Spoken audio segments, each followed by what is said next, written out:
আমি ওনার ৫৬তম নায়িকা ছিলাম। একটা কাজ ছিল যেটা করা অবস্থায় উনি ইউনাইটেডে ভর্তি হন এবং আমাদেরকে ছেড়ে চলে যান। ওনাকে দেখেছি কাজ আমাদের শেষ হলো আর ওনার শুরু হলো। কম বাজেটের ছবিগুলো ওগুলো যেন চলে সেই ব্যবস্থা উনি রাখতেন। মান্না ভাই আমার জন্য আমার অনুপ্রেরণা, যদিও আমি নারী ব্যক্তিত্ব, উনি পুরুষ, তারপরে আমি বলবো আর্টিস্ট হিসাবে উনি আমার অনুপ্রেরণা। আমি ওনার ৫৬তম নায়িকা ছিলাম। মান্না ভাইকে আমি অনেকদিন পাইনি। আমার সাথে ওনার দুটো কাজ হয়েছিল। প্রথম কাজটা রিলিজ পেয়েছিল, সেই কাজটা ছাড়া আর একটা কাজ ছিল যেটা করা অবস্থায় উনি ইউনাইটেডে ভর্তি হন এবং আমাদেরকে ছেড়ে চলে যান। আল্লাহ ওনাকে বেহেশত নসিব করুক। তারপর ওই ছবিটা আমাদের আর রিলিজ হয়নি। 70 থেকে 80% কাজ করা হয়ে আছে, এখনো পড়ে আছে আসলাম ভাইয়ের ছবি, কিন্তু ওই ছবিটা রিলিজ দেওয়া সম্ভব হয়নি। আশা করি হবে, এখন তো অনেক ধরনের সিস্টেম বের হয়েছে। আর একটা কাজই পেয়েছিলাম। উনি থাকলে আমি মনে করি না আমাদের চলচ্চিত্র এরকম অবস্থায় যেত। এ কারণেই না, আমি ওনাকে নিজে ব্যক্তিগতভাবে যা পেয়েছি, আমাদের 10টার সময় বা 11টার সময় শুটিং প্যাক আপ হতো। আমরা যার যার বাসায় গিয়ে নিশ্চিন্তে মেকআপ তুলে খেয়ে দিয়ে ঘুমাতাম।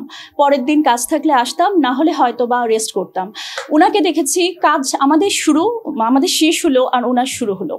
উনি রাত 10টা থেকে 1টা 2টো 3টে, আমি জানি না ঠিক এক্সাক্ট টাইমটা, 5-6 ঘন্টা 7 ঘন্টা শুধুমাত্র চলচ্চিত্রকে কিভাবে ভালো করা যায়, কোন হলে কি করতে হবে, কোনখানে ছবি রিলিজ পাবে, কোথায় ওনার একটা হলে আরো 2জন আর্টিস্ট যেন কাজ করতে পারে।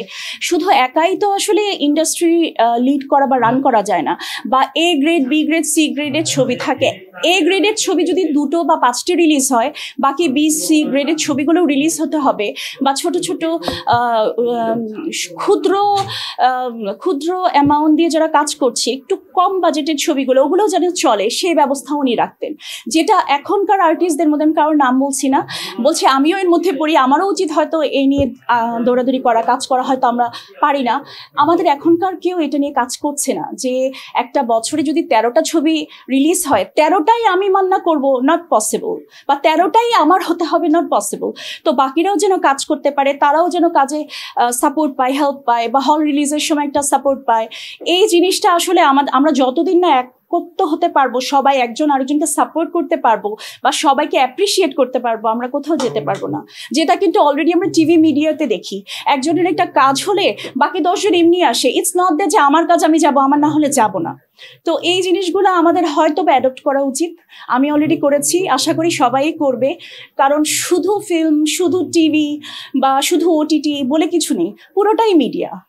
একটা হচ্ছে ধরেন পেপার মিডিয়া, আর একটা হচ্ছে টিভি বা ধরেন চলচ্চিত্র, সব মিলিয়ে একটা মিডিয়া, যেটা মোশন মিডিয়া। তো আমার কাছে মনে হয় সবাই যখন মিলে সবার কাজগুলো ইন্টারচেঞ্জ করব বা আইডিয়াগুলো ইন্টারচেঞ্জ করব, তখন আমরা ভালো কোনো জায়গায় পৌঁছাতে পারবো। যেমন আশেপাশের বহির্বিশ্বের অন্যান্য দেশ, আমাদের পার্শ্ববর্তী দেশগুলো অলরেডি অ্যাডপ্ট করে ফেলেছে। আশা করি সবাই, আমি ছোট মানুষ, আমাকে ক্ষমা সুন্দর দৃষ্টিতে দেখে আমার এই রিকোয়েস্ট বা অনুরোধটা মানবেন বা শুনবেন বা বোঝার চেষ্টা করবেন, যে এখনকার যুগে যে যা ভালো করছে সেটা নিয়ে আমাদের আগাতে হবে।